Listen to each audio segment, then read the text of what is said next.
Olá pessoal, vamos então trabalhar um pouco nessa videoaula de hoje sobre uma introdução ao efeito de flambagem.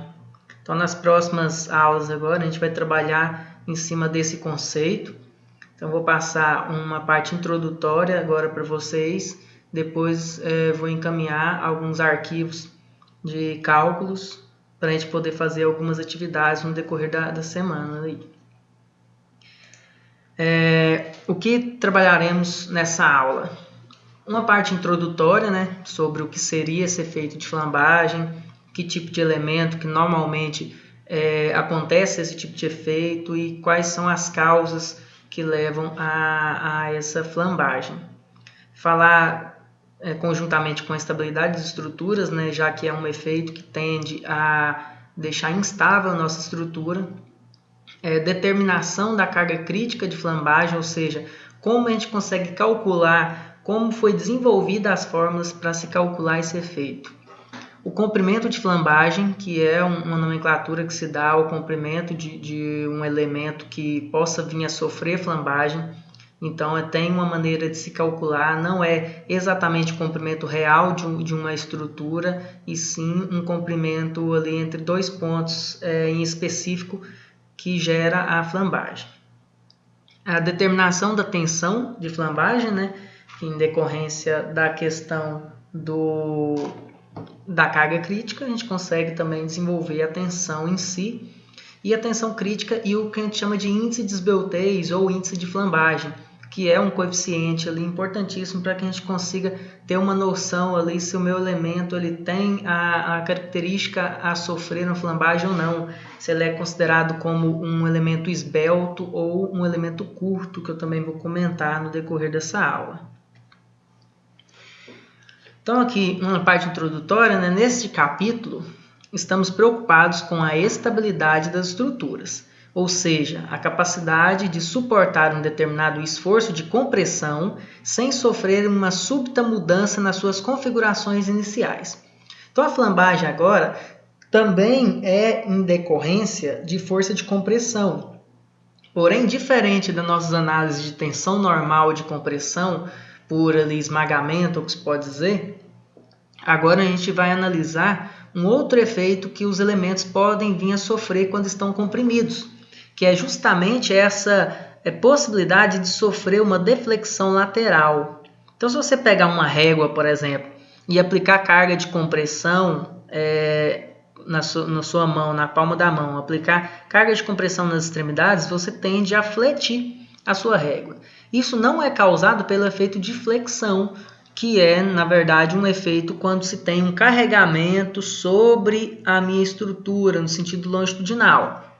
Pense aqui numa viga, onde eu tenho um carregamento no decorrer longitudinal da viga. Agora não, eu tenho um elemento, uma coluna, onde eu tenho simplesmente cargas de compressão e não cargas laterais, e que essa carga de compressão também age de forma a fletir o material. Porém, isso é denominado de flambagem. Então, depois dos cálculos que a gente já vinha a fazer sobre tensão, força sobre área e deslocamento, que era a força vezes o comprimento do elemento sobre a área e o seu módulo de elasticidade, então a gente pode descobrir que a coluna ela fica instável sobre um carregamento, e se ela torna-se subitamente bastante encurvada, ela entra nesse efeito que é chamado de efeito de flambagem. Então, quando se tem uma barra articulada, num exemplo aqui inicial, já que os primeiros estudos foram realizados nesse tipo de barra, ou seja, apoiada e apoiada, com uma rótula no ponto A e B. Então, o que a gente chama de barras articuladas, ou barras rotuladas, ou barras apoiadas, que são maneiras de se definir a mesma situação. E é importante lembrar disso porque em exercícios de livros, normalmente eles oscilam entre essas nomenclaturas. Então, quando você vê falando sobre que a barra está biarticulada, ou birrotulada, ou biapoiada, significa que nos seus dois pontos, nas suas duas extremidades, estamos tratando com um apoio de segundo gênero, uma rótula. Submetido a uma força de carga P axial, como mostra na figura, se essa força aumentar continuamente, verifique-se que existe uma carga P acima da qual a barra perde a estabilidade lateral e assume a configuração abaixo nessa segunda figura. Então, se eu pego um pilar qualquer e começo a aplicar uma carga, esse elemento, essa coluna, ela vai suportar essa carga até que chegue um ponto onde ela vai começar a sofrer um colapso lateral. Isso vai fazer com que a minha estrutura fique instável e aí ela entre no que a gente chama de um efeito de flambagem.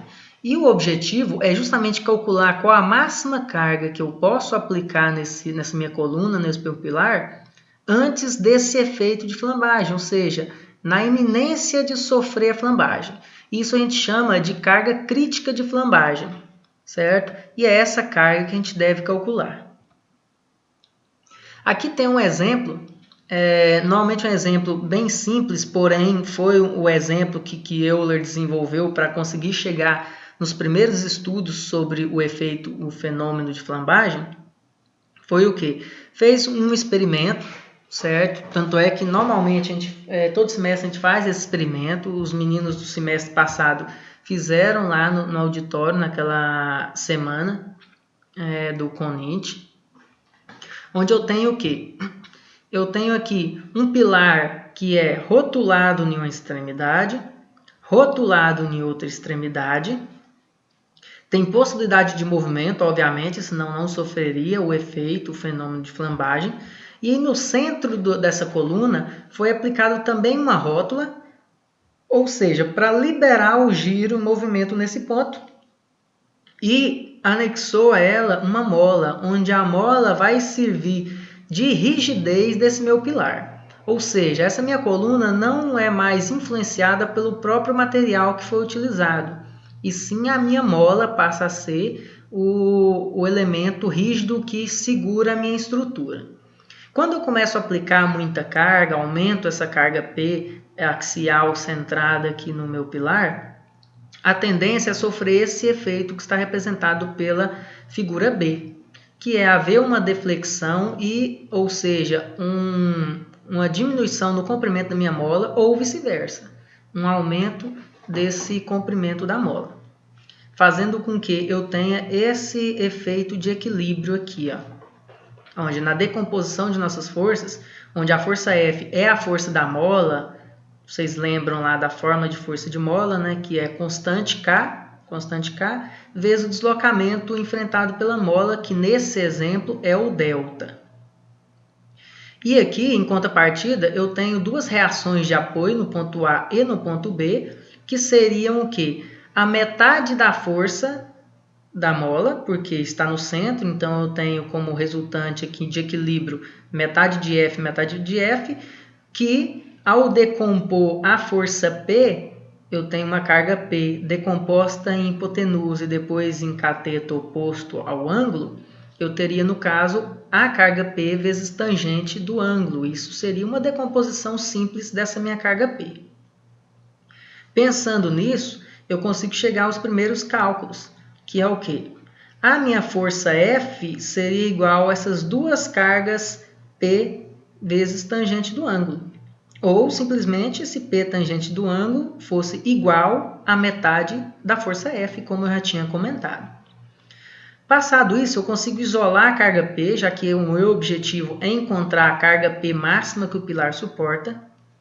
Então, minha carga P seria a força da mola dividido por duas vezes a tangente do ângulo.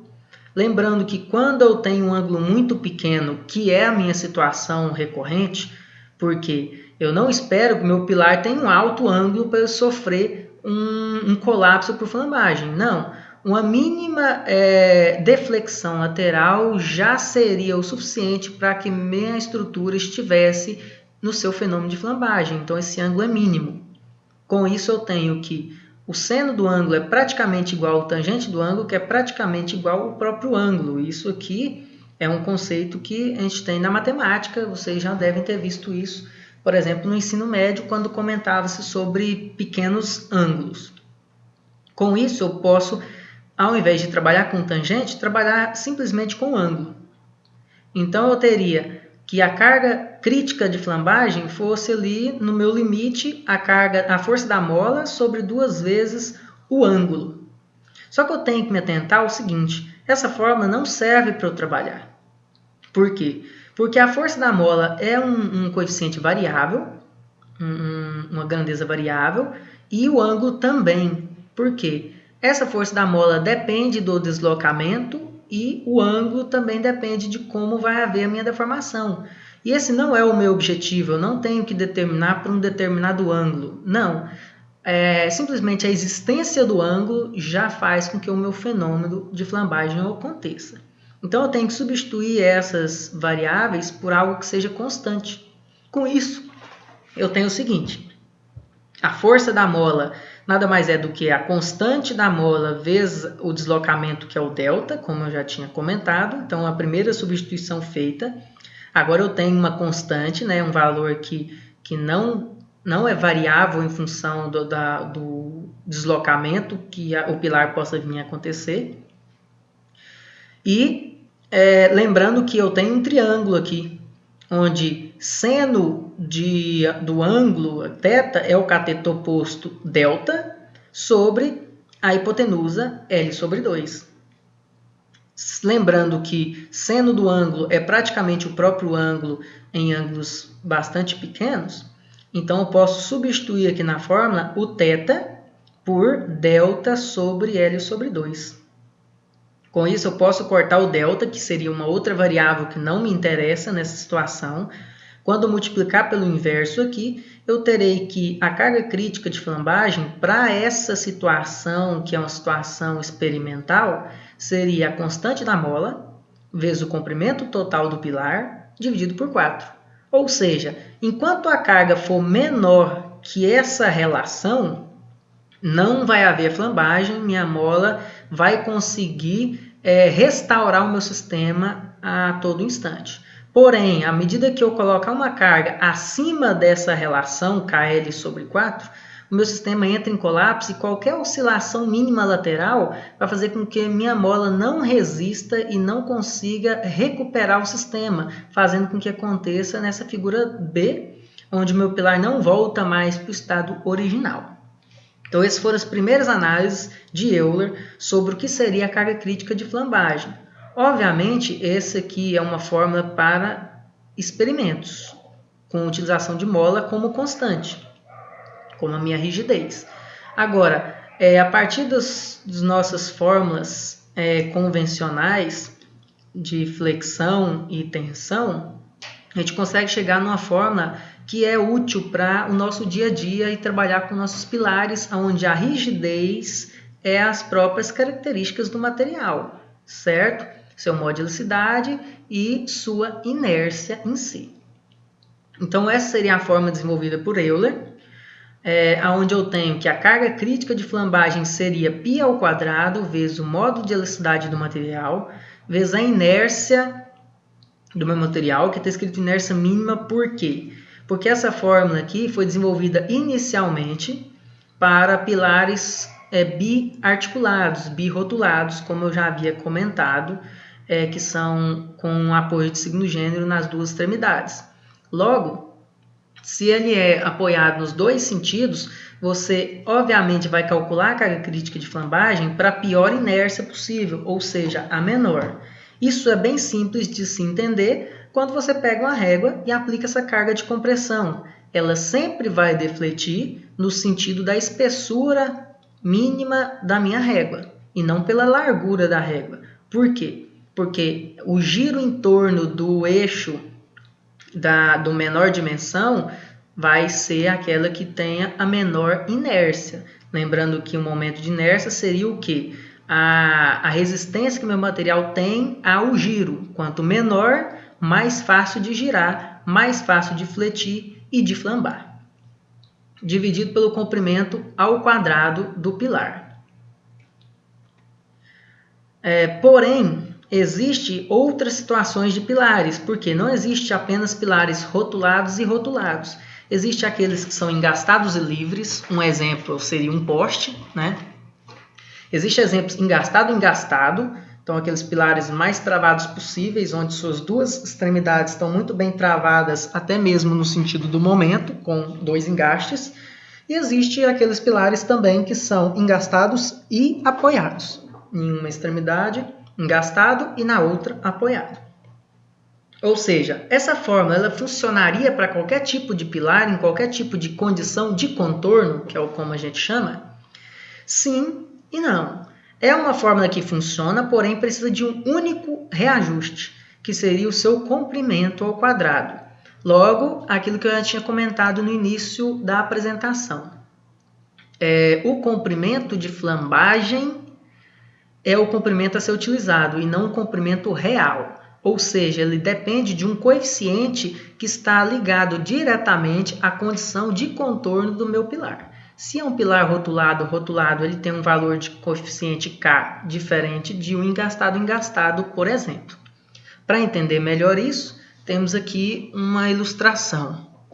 O valor do K para cada um desses tipos de condição de contorno seriam esses apresentados aqui embaixo.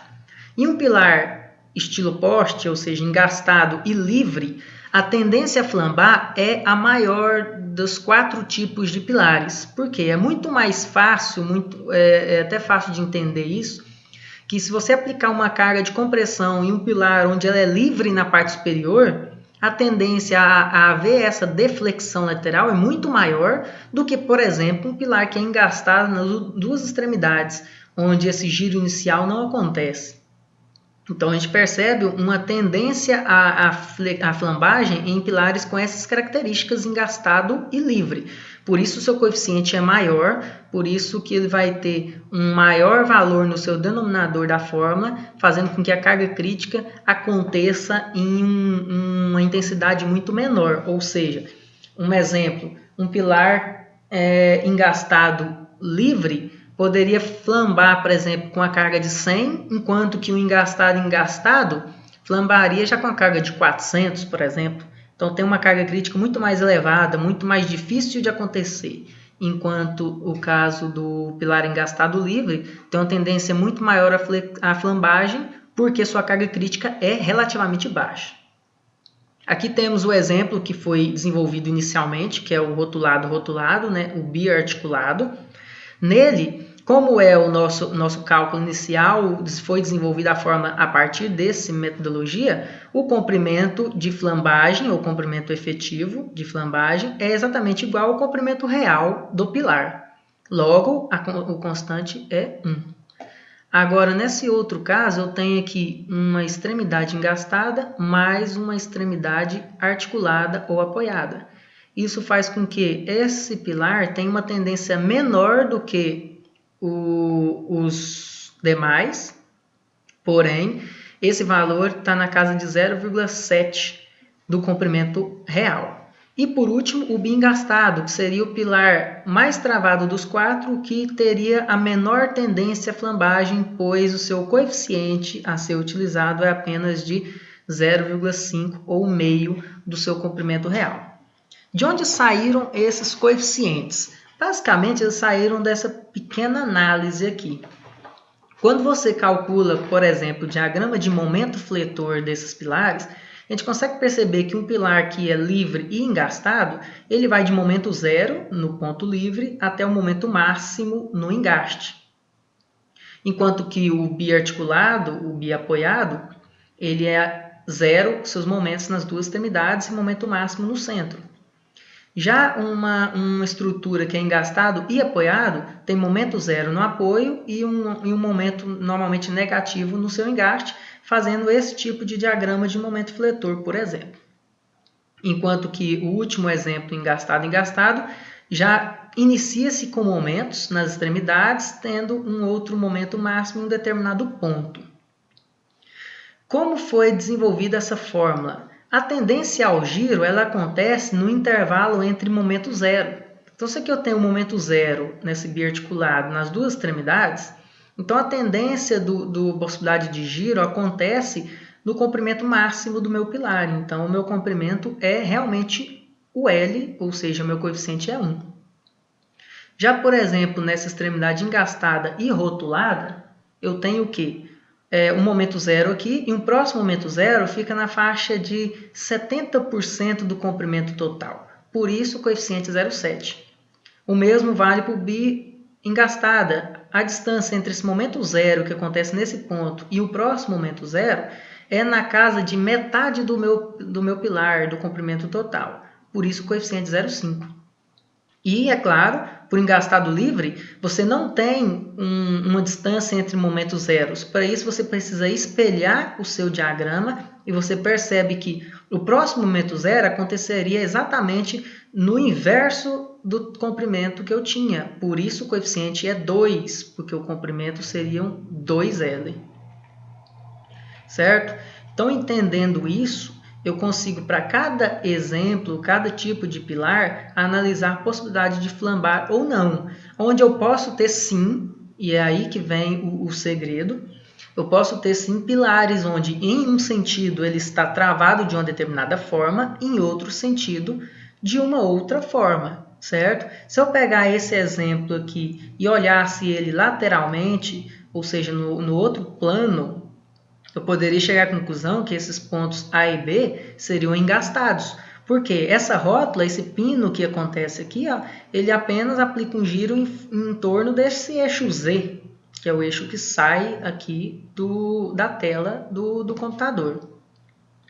Agora, se eu observar no outro sentido, eu não tenho esse pino mais para o giro. Então, a tendência é que no outro sentido não esteja livre ao giro, ou seja, estaria engastado. E aí, nessas condições, eu teria que calcular para cada situação, para o eixo X e para o eixo Y, qual a possibilidade de flambar e escolher ali, dos dois casos, a pior situação, onde eu teria a minha carga crítica de flambagem do meu pilar. Temos aqui a fórmula de tensão crítica, que seria simplesmente dividir a carga crítica pela área, né, já que tensão é força sobre área. Então, eu pego aquela fórmula de carga crítica, divido por uma área, chego nessa expressão aqui, que simplificando seria π² vezes o módulo da velocidade, dividido por comprimento de flambagem ao quadrado, dividido por inércia sobre área. O que seria esse comprimento ao quadrado sobre inércia sobre área? Isso aqui é o que foi denominado como coeficiente de flambagem, ou índice de flambagem, ou índice de esbeltez. Tem vários nomes, dependendo de onde vocês estudam, por exemplo, de qual livro a gente adote. Então, isso aqui, na verdade, não esse valor em si, na verdade, a raiz desse resultado seria o que a gente chama de índice de esbeltez, por exemplo. Então, aqui, ó, esse coeficiente seria o quadrado do índice de esbeltez, onde o índice de esbeltez seria a raiz dessa relação. Lembrando que raiz de inércia sobre área também tem uma nomenclatura que é chamada de raio de giração. E se você pegar um catálogo da Gerdau, por exemplo, onde tem uma lista de perfis de aço, normalmente essa informação de raio de giração ela é apresentada nos perfis para que se possa utilizar em um cálculo. Então, esse seria o que a gente chama de índice de esbeltez, e eu poderia substituir essa expressão aqui, esse conjunto da parte do denominador, justamente por esse índice de esbeltez ao quadrado.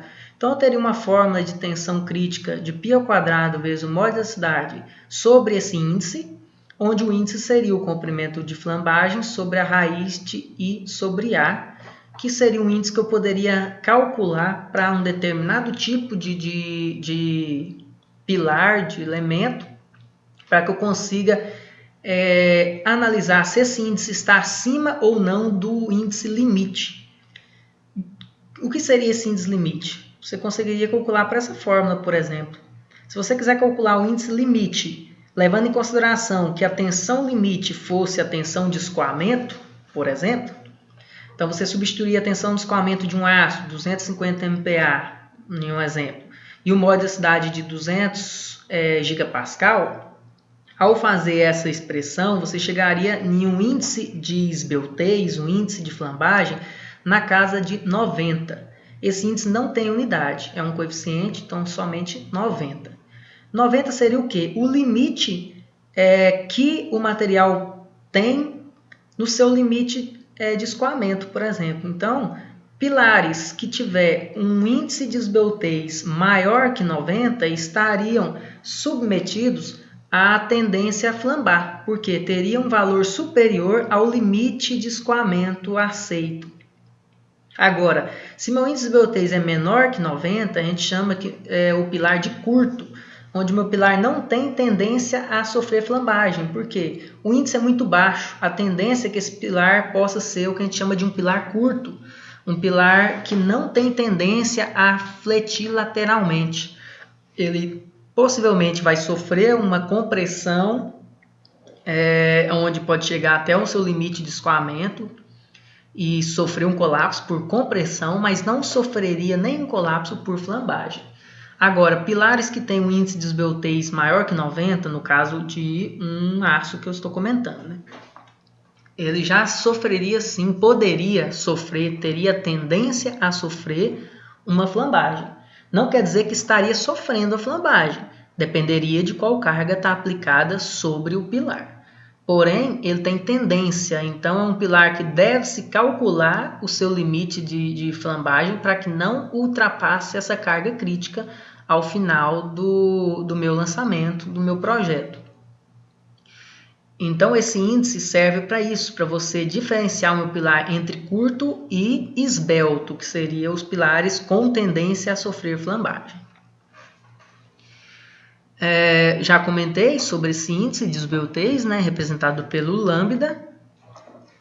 E aqui temos o que a gente chama de hipérbole de Euler, onde ele descreve aqui uma curva limite ali em relação ao meu índice de esbeltez e minha tensão de escoamento, onde tem aqui a casa dos 90, como eu comentei. Então isso aqui é um gráfico para aço, onde esse 90 aqui, ele está relacionado com a tensão de 250, que é a tensão limite da maioria dos aços, os aços convencionais que a gente utiliza. Então, para uma tensão 250, eu teria um índice de esbeltez de 90.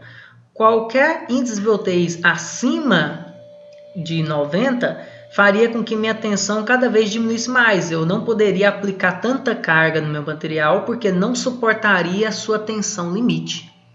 E, ao contrário, se eu tiver um pilar curto que tem um índice de esbeltez relativamente baixo, abaixo dos 90, eu teria que minha tensão estava acima dos 250, ou seja, a minha flambagem não aconteceria. Meu pilar sofreria um colapso por compressão, porque eu não poderia passar dos 250 de escoamento, de comportamento elástico, e se isso ultrapassasse, eu estaria em um comportamento plástico por culpa do escoamento e não da flambagem em si.